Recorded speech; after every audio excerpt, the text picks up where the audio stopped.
Downs with Melissa Merriman team and the Keller Williams Realty. I'm here to talk to you about how to invest your money in real estate. I am constantly asked questions about how do I move forward with buying an investment property. You know, we own our own home, we want to buy something else that we can possibly make cash flow off of. How do we do that? How can we get approved for a second loan? What happens if we go forward with buying something and it doesn't work out? So these are all very valid questions, and I guess my number one tip when it comes to investing in real estate is that it is very different than buying your own home. When you are buying an investment property, it's very important to keep the emotions out of the decision. It is a business transaction. So whenever you go forward with putting an offer in a property and your lender is working that process out, you really need to keep in mind that there is a high likelihood that that transaction will not work out. It really comes down to a numbers game, and it's either it works or it doesn't work. And if it doesn't work, there's always going to be another property. You're free and clear out of that contract based on the terms of your offer, and we can move on and find something else. So many times people get very, very emotionally attached to these properties that they are looking at, and once you get through it a few times, you'll realize that it's not a big deal. You will move on, you will find something else, and you go for it. Or that very likely your first offer could totally work out. It could be wonderful, you could have a great experience, and then you can use that as leverage to buy your next property. Tip number 2 is that, and this happens all of the time, I walk my first time investment buyers through properties and there are tenants there. There are people living in the home that you are buying. Now, they either make friends with those tenants or they can't stand them.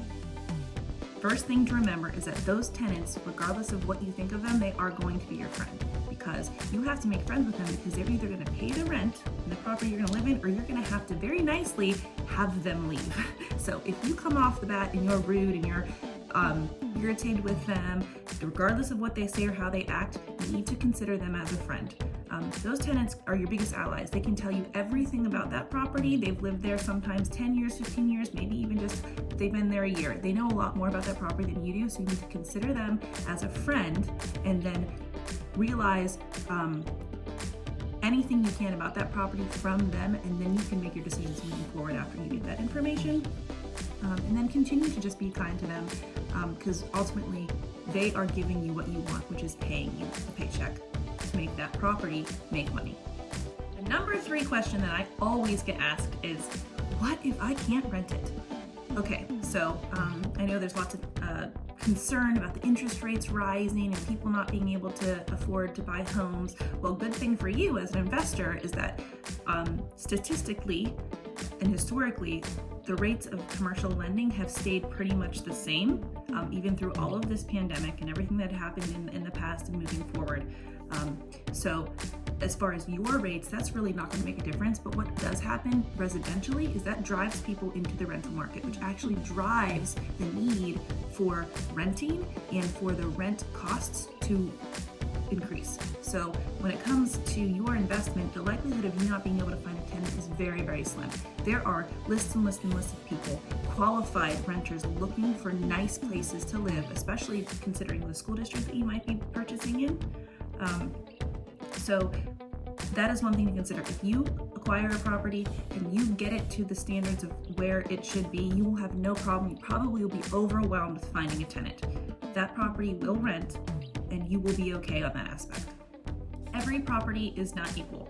So you could have a 6-unit apartment building built in 1985 worth a certain amount of money, and then you could have a 6-unit apartment building built in 1885, and it will not be as worth the investment as the newer one would be. And that is because you have such an overhead cost. Your heating is different, your insulation is different, the way the utilities are split could be different, your costs for updating and your costs for mechanicals. There's a whole lot of things that go into the type of property you're buying. So really, really for some investors, especially if you're not willing to take on a large renovation of sorts, I would say look at the age of that property. Just because it is of many units does not mean that it's worth more than even buying a duplex that is newer. You really have to look at how much it's going to cost you to get that to where you want it to be, and how much in 10 years, 15 years, 20 years you might lose on investing in that property. Number 5, rely on the experts. So if you are coming to me or to any real estate agent and or your lender, insurance company, whoever, they are the experts on investing in real estate. If this is your first time, you don't really know how the process goes, so you should rely on those you're asking to help you through the process. If they tell you something that you don't like, ask them why. Ask questions. We are happy to answer questions, but the likelihood is that we know what's better for you, and there's nothing in it for us except for to help you get that first investment property. So make sure that whenever you're asking your aunt, your uncle, your brother, or some person who has a investment property across the country that never has dealt with it, that you understand that you are working with an expert and they are the ones who should be able to help you. And don't be afraid to ask questions. We love to ask questions. That's why we're here. We're here to guide you. So please rely on us to help you through that process.